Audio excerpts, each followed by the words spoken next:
Bhagwan Das, the MLA of the Legislative Assembly from the Pabiachara Assembly constituency and the General Secretary of the State BJP unit, visited the GB hospital today to meet the victims of the brutal attack that took place in Santir Bazar.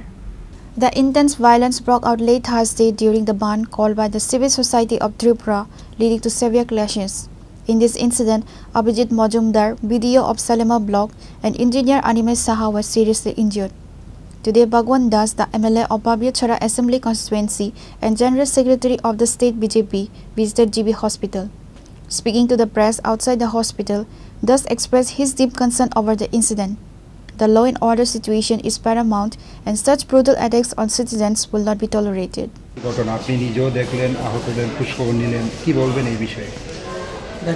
Actually, আমরা কোনো অবস্থাতে এটাকে মেনে নেওয়া যাচ্ছে না।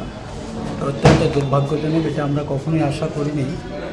কারণ এই ত্রিপুরা জাতি জনজাতির বসবাস, আমরা বহু পুরনো কাল থেকেই এই দুটি সমাজের মধ্যে একটা ভ্রাতৃত্ব সম্পর্ক নিয়ে আমরা এখানে বসবাস করে আসছি, বা আমাদের যারা পূর্বজ যারা একটা আন্তরিকতা নিয়ে এখানে আমরা ছিলাম, একে অন্যের পরিপূরক হয়ে।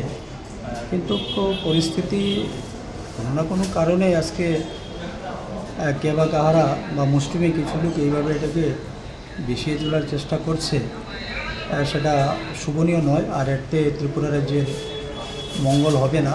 কারণ আমাদের সরকার তথা আমাদের মাননীয় মুখ্যমন্ত্রী, মাননীয় প্রধানমন্ত্রী চাইছেন যে এই রাজ্যকে পিছিয়ে পড়া রাজ্যটাকে এগিয়ে নিয়ে যাওয়ার জন্য। এটা জাতি জনজাতি উভয়ের সম্মিলিতভাবেই সেটা করতে হবে এবং সবার সহযোগিতার মধ্যে নিয়ে সেটা করতে হবে। আমাদের অনেকের অনেক কিছু চাওয়া পাওয়া প্রত্যাশা থাকতেই পারে, কিন্তু সেটা জন্য এইভাবে যে মানে একটা মারাত্মকভাবে কাউকে জখম করে কারোর প্রতি একটা প্রতিহিংসে নিয়ে কোনো সময় এটা কিন্তু সাকসেস করা যাবে না। তো যদি উন্নয়ন করতে হয় সেই জায়গাতে সম্প্রীতির প্রয়োজন আছে। সম্প্রীতি যেখানে থাকবে শান্তি অবশ্যই থাকবে, আর শান্তি যখন হবে সেখানে উন্নতি হবেই হবে, কেউ আটকাতে পারবে না।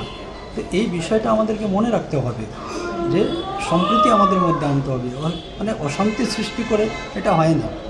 তবে যেটা যে যারা এটা করেছে বা যারাই সেই মানে যে নাম দিয়ে সেটা করেছে, এটা ত্রিপুরার কোনো অংশের মানুষেরই ভালো হবে না, জনজাতির ভালো হবে না, কারোর ভালো হবে। সুতরাং এখান থেকে বিরত থাকা উচিত আমরা মনে করি। আহতদের অবস্থা কীরকম দেখলেন? স্টেবল আছে, ওনারা আছেন, আমরা দেখে এসেছি। চিকিৎসা চলছে, ভালো চিকিৎসা চলছে এবং ওনাদের সঙ্গে আমরা কথাবার্তা বলেছি। খুব খারাপ লেগেছে আমার সঙ্গে আমাদের প্রদেশ সভানেত্রী পপিয়া দত্ত মহোদয়া, উনিও ছিলেন। আমরা একসঙ্গে আসলাম, দেখলাম।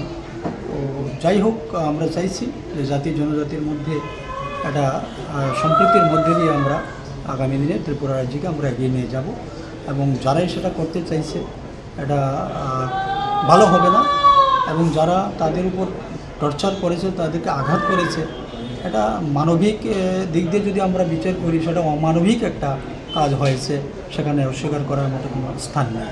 ধন্যবাদ। MLA thus spent considerable time with the victims and their families, assuring them of all necessary support and a thorough investigation into the matter. Reporter Bipranda from Agartala, Chinikhora.